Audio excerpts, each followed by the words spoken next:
Bonsoir à tous et merci pour cette présentation sur les composants web. Là, présenté, je suis un développeur. J'ai travaillé en tant qu'électrique pendant 2 ans. Du développement,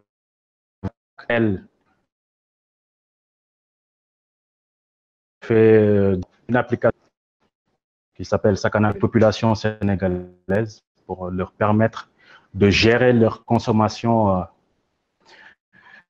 Je travaille à Air France, toujours dans l'écosystème du web, développement mobile hybride. Je dois participer notamment à l'industrialisation de Angular 2 au sein de Air France. Aujourd'hui, je vais construire mon propos en 3 étapes. Je vais tout d'abord vous parler des problèmes du web. Ensuite, je vais proposer une solution, voir comment Angular rentre dans cette solution. Donc, quels sont les problèmes du web aujourd'hui? Moi, pour les développeurs web, ces problèmes sont liés à la nature des technologies qu'on utilise dans le web, HTML, CSS, JavaScript, qui sont des technologies différentes, qui n'étaient pas censées travailler ensemble, mais qu'on utilise dans la plateforme du web. Donc, le premier problème, c'est qu'on n'a pas de système de templating. Donc, je vais rentrer dans les détails tout à l'heure. Le deuxième problème, il est difficile d'étendre les balises HTML, qui sont pour la plupart sans sémantique. Le troisième problème, c'est l'encapsulation CSS. Donc, on galère tous à gérer le CSS sur nos pages HTML. Et le dernier problème, c'est qu'on n'a pas de système de bundling. Donc, le premier problème, pas de système de templating. Aujourd'hui, il est facile d'importer du contenu CSS sur une page HTML. Pour ça, on utilise la balise style. Il est aussi facile d'importer du contenu JavaScript dans une page HTML. Donc, on utilise la balise script. Par contre, la balise HTML, pour les web développeurs, ça a une autre signification.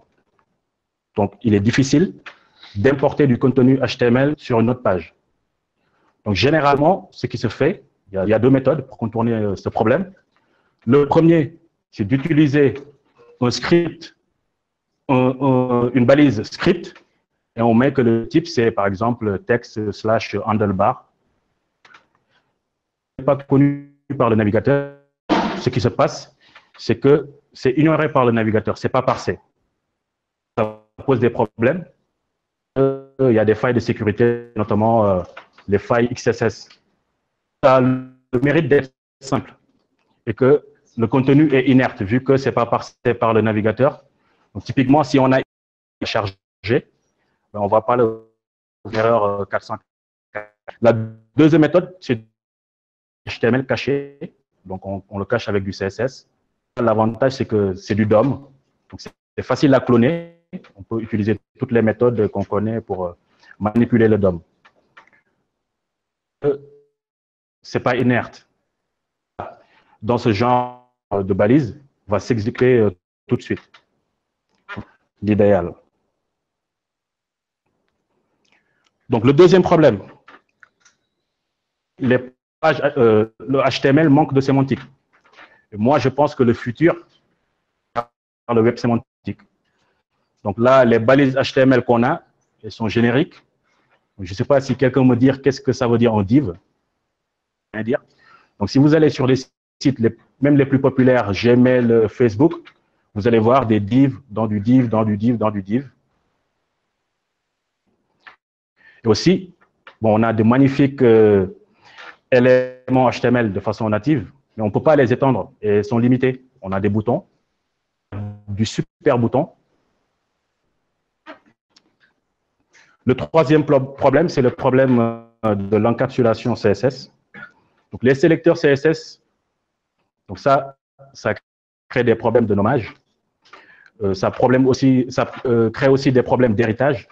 quand on écrit du style CSS, du CSS pour un composant apparent, le CSS, parfois, ça touche le composant fils d'encapsulation. Si vous allez sur le site de Mozilla, il y a un algo pour calculer la spécificité CSS. Donc, l'algo, je ne la connais pas. Je ne le connais pas. Donc, c'est super compliqué parce que quand on place du CSS dans une page, qui l'emporte? Donc, typiquement, on a recours à des points d'exclamation importants pour forcer les styles. Donc, ça, ce n'est pas une bonne pratique. Et le dernier, comment faire pour faire fonctionner les technologies du web ensemble, le HTML et le CSS et le JavaScript. Typiquement, pour importer Bootstrap dans une application, on met plusieurs lignes, le JavaScript, etc. Et on fait ça pour toutes les librairies. Enfin, une solution, c'est d'utiliser les Web Components. Dans la deuxième partie, les Web Components résolvent ce problème. Alors, j'ai dit que c'était une solution, mais en fait, c'est 4. Les Web Components sont un ensemble de 4 spécifications pour tacler les problèmes que je vous ai cités tout à l'heure. Donc, le premier, c'est le HTML template. C'est les Custom Elements. Le troisième, c'est le Shadow DOM. Et le quatrième, les HTML import. Donc, on va rentrer dans les détails. Donc, les templates. Ça résout le premier problème que je vous ai évoqué tout à l'heure, le manque de système de templating. En utilisant une balise template, de pouvoir tenir réutilisable sur une autre page HTML. L'avantage de ne conserver que les avantages des 2 méthodes de contournement que je vous ai présentées tout à l'heure. C'est-à-dire que c'est du DOM. On n'a plus le problème des failles XSS liées au fait que le texte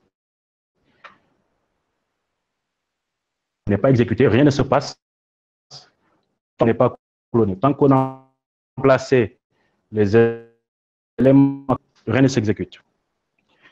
Donc là, je vais montrer à quoi ça ressemble dans le code.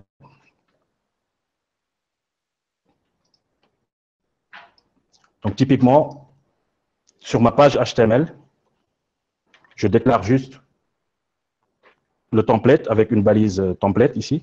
Je mets mon contenu. Et après, pour le placer sur la page, j'utilise du JavaScript, les méthodes qu'on connaît.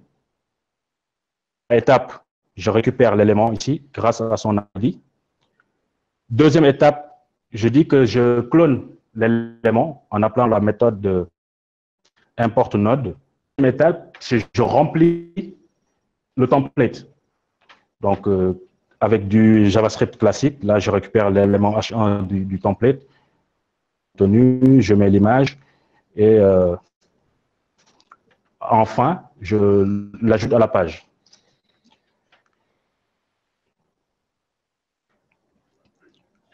Alors, je vais lancer.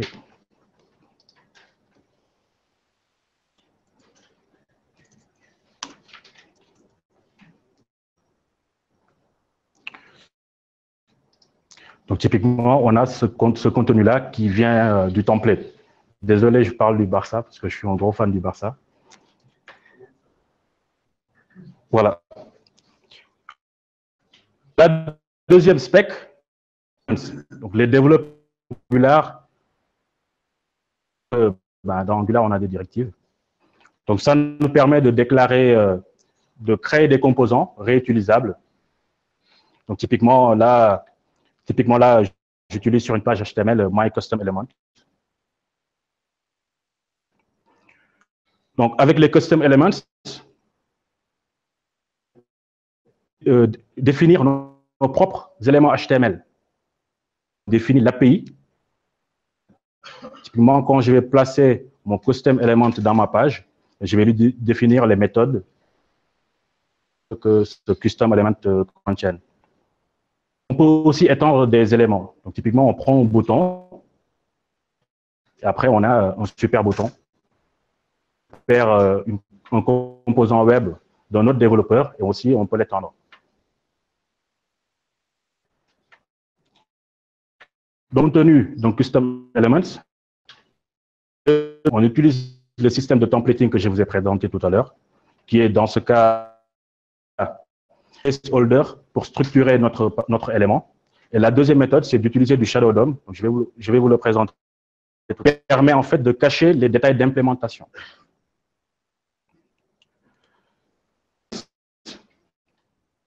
Avec ces custom et callback. Donc, typiquement, déjà, bon, le constructeur, ce n'est pas un callback. Le constructeur est créé. On a le connected callback.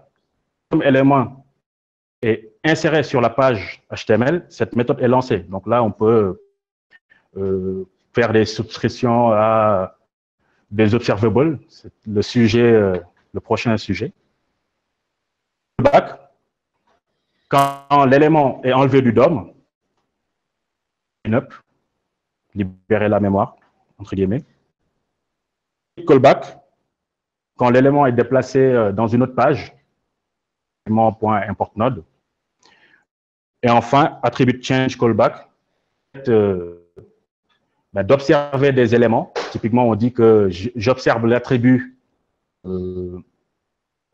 j'observe un attribut, et quand cet attribut est modifié, cette méthode est lancée.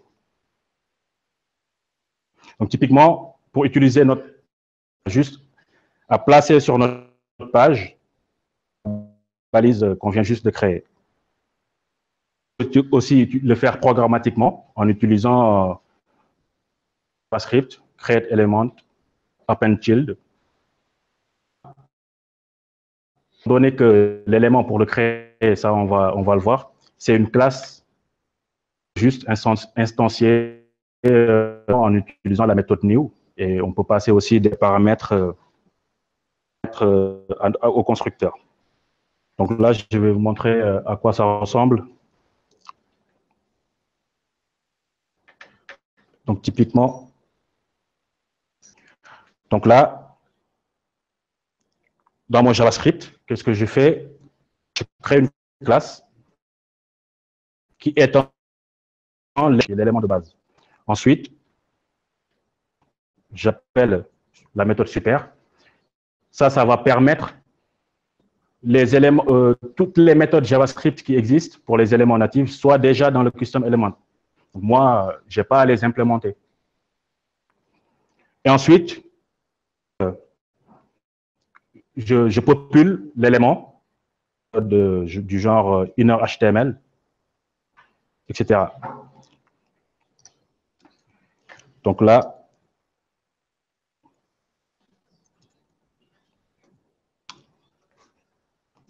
juste. Donc typiquement, là, avec l'élément que j'ai déclaré ici, j'ai oublié, en fait, l'élément aussi, avec la méthode define, on donne le nom de l'élément. Il faut savoir que le tiret est obligatoire pour ne pas qu'un jour HTML possède une méthode, enfin un élément qu'on avait déjà défini. Voilà. Pour vous montrer les lifecycle callback, je vais juste compiler ce bout de code. Donc là, étant donné que l'élément vient juste d'être inséré sur la page, la méthode est appelée. Bon, je fais juste un alerte.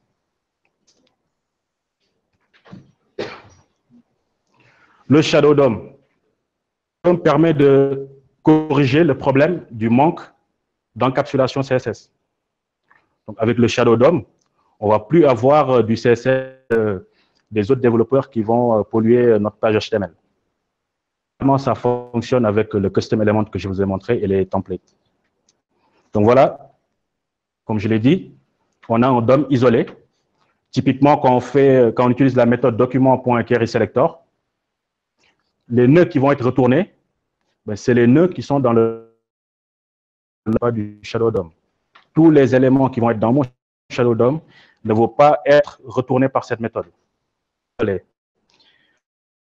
Et aussi, comme je l'ai dit, le CSS est encapsulé et dans le Shadow DOM.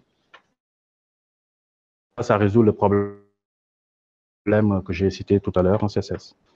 Donc, c'est quoi la différence avec le DOM classique? différence, la manière de le créer et dans la manière. Donc, typiquement, pour créer du DOM, et après, pour le Shadow DOM, on crée une route, une racine. On a fait ça, on l'attache à un élément qui va devenir notre shadow host. Donc, typiquement, ben, je vais juste mon hôte ici.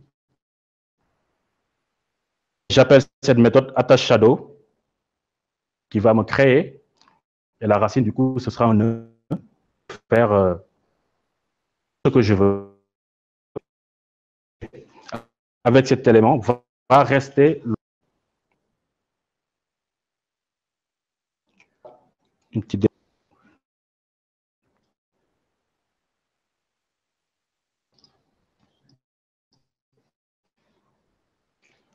Donc là, ce que je fais, donc là, je déclare une balise, une balise H1. Donc ça va être dans le like DOM. Ensuite, je crée un élément qui s'appelle myElement. Je lance, je vous ai montré tout à l'heure. Ensuite, je crée mon shadow. Une fois que j'ai créé mon shadow root, je peux faire tout ce que j'ai envie, notamment en disant que ce sera de couleur bleue. Après, j'ai du texte. Donc, je vais vous expliquer tout à l'heure à quoi sert le slot qui est là. Ici.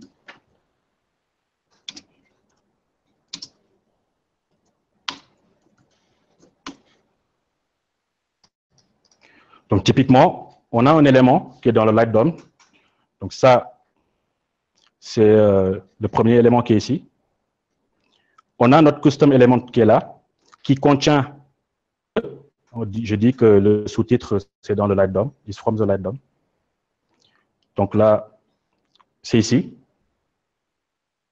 Et ensuite, dans mon shadow root, j'avais défini un autre titre, un H1, qui est dans le shadow. Donc là, on peut voir que le style que j'ai défini ici, le H1, le color blue, ben, ne s'applique qu'à l'élément qui est dans le shadow. Parce que ici, j'avais une balise H1, mais le style que j'ai appliqué, ben, lui, il ne le connaît pas.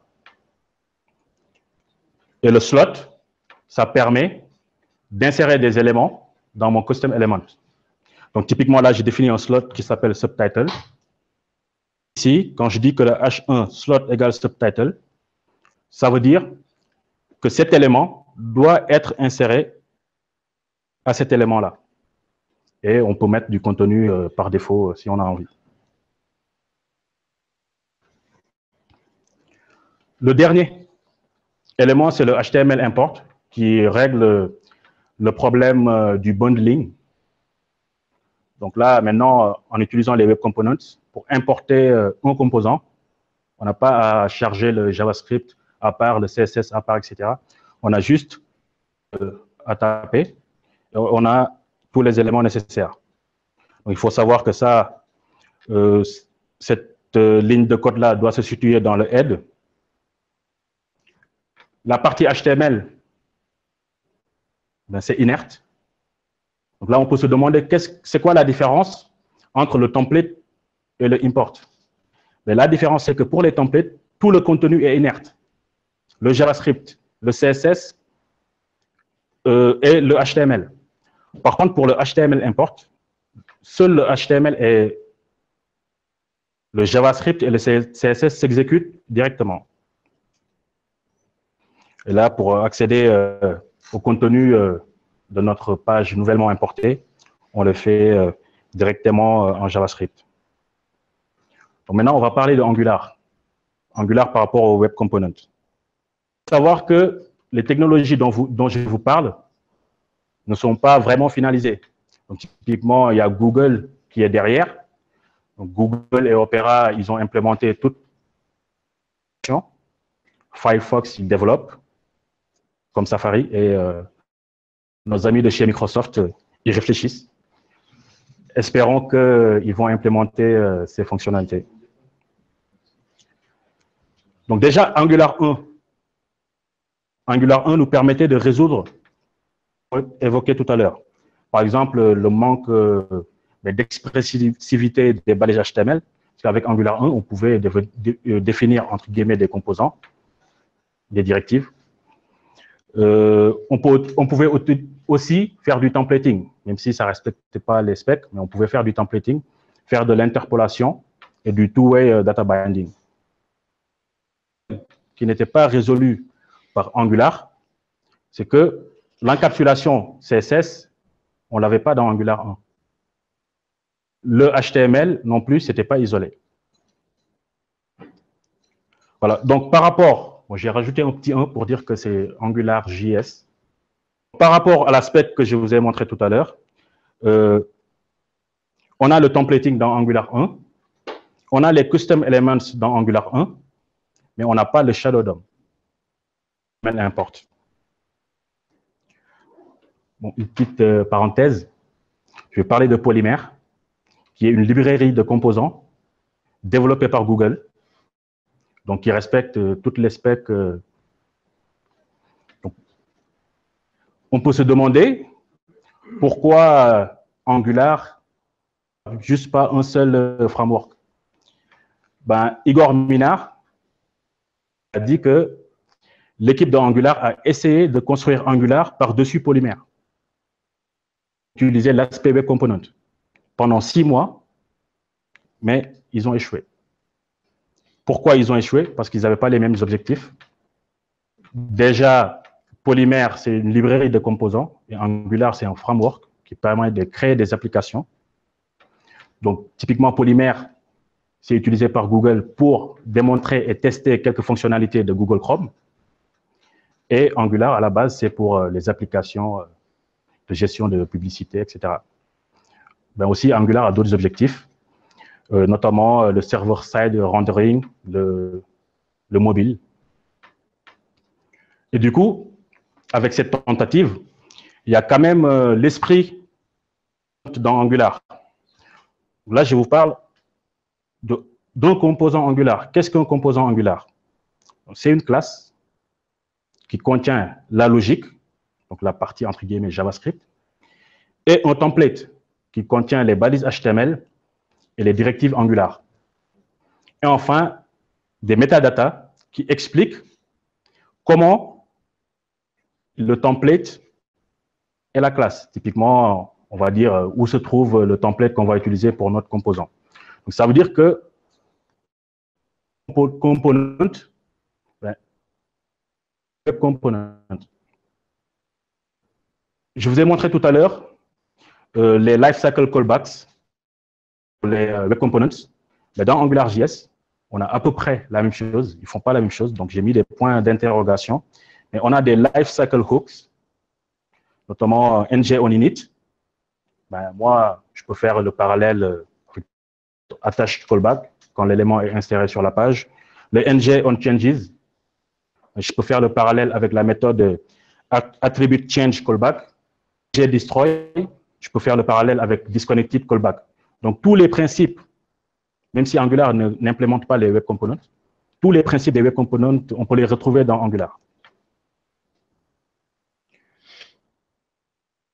Donc là, je vais parler d'un dernier concept. C'est la view encapsulation. Bon, je vais essayer de le faire en live, la démo, mais j'ai quand même mon backup au cas où.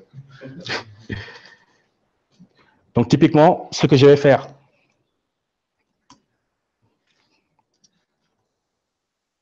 je me place dans ce dossier. Donc, j'ai commencé chez moi par faire un ng-new. J'utilise le Angular CLI pour démarrer rapidement.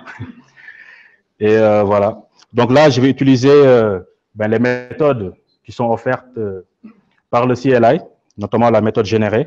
Donc, je vais générer un composant qui s'appelle tilde. Bon, apparemment, il existe déjà.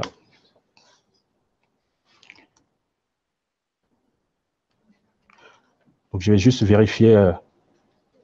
En fait, je ne suis pas dans le bon répertoire.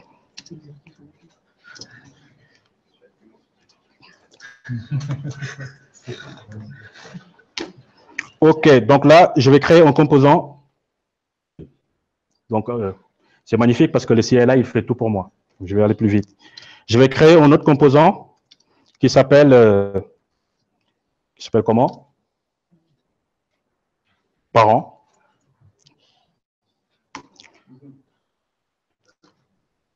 Je vais venir ici.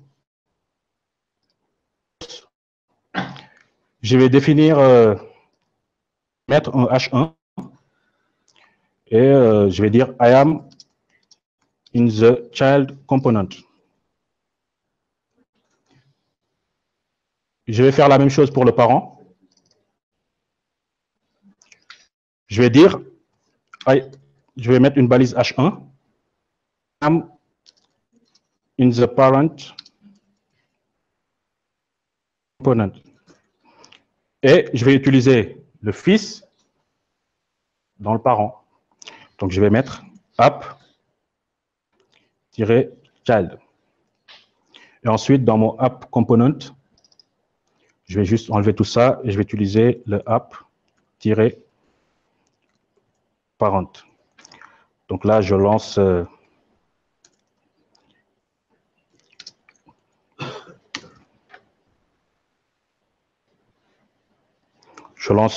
l'appli. Si tout se passe bien,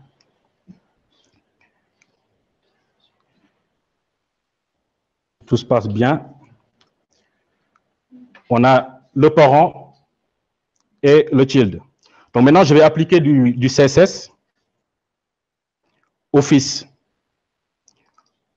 Donc ce que je vais faire, je vais juste dire H1, je dis la couleur, c'est bleu. Donc là, on voit que le style que je viens de définir ne s'applique qu'à l'élément fils et pas aux parents. On peut se dire qu'en fait, c'est juste parce que c'est le fils. Mais si je vais dans le parent, que je fais la même chose, je dis H1, color égale red. Là, le style du parent ne s'applique pas au fils. En fait, ça, c'est le Shadow DOM que je vous ai présenté tout à l'heure. Donc maintenant, dans Angular, la version 2, on a l'encapsulation CSS. Donc, comment ça marche? Là, si je viens ici et que je fais l'élément, en fait, le style CSS que j'ai défini, Angular va le prendre, il va rajouter des attributs. Donc, typiquement, ici, il a rajouté ng content-uil1 et il va faire la même chose pour le parent. Et le CSS que j'ai écrit, il va le parser et il va rajouter ses attributs de telle sorte que le CSS est encapsulé. Donc ça, c'est la version émulée. Donc en vrai, bon, c'est du fake Shadow DOM. Mais si je viens ici dans le code ici, avec une seule ligne, je mets encapsulation de points. Je dis, j'utilise la version native.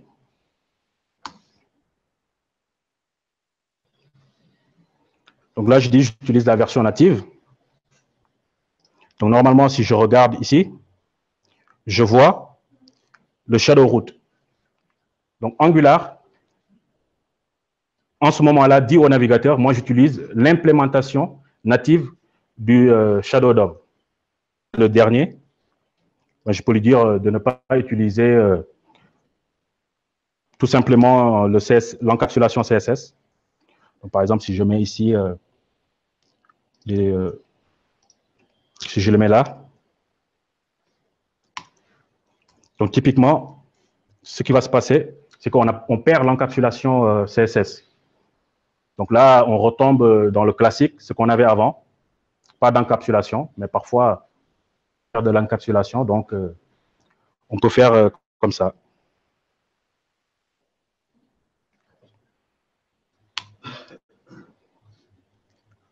Donc là, c'est ce dont je viens de vous parler. L'encapsulation, il y a none, J'ajoute tout le style dans le CSS global. Emulated, Angular, il fait sa méthode pour faire l'encapsulation. Et enfin, la méthode native. Donc, Angular par rapport au Web Component, on est sur ce schéma-là, templating, avec une version beaucoup plus poussée que ce qu'on a nativement dans le navigateur. On a nos custom elements, qui sont nos composants. Et enfin, on a le Shadow DOM. Il nous manque juste que le HTML importe, mais est-ce qu'on en a vraiment besoin? Donc, c'est la fin de ma présentation. Je vous remercie de votre attention. Et si vous avez des questions, n'hésitez pas.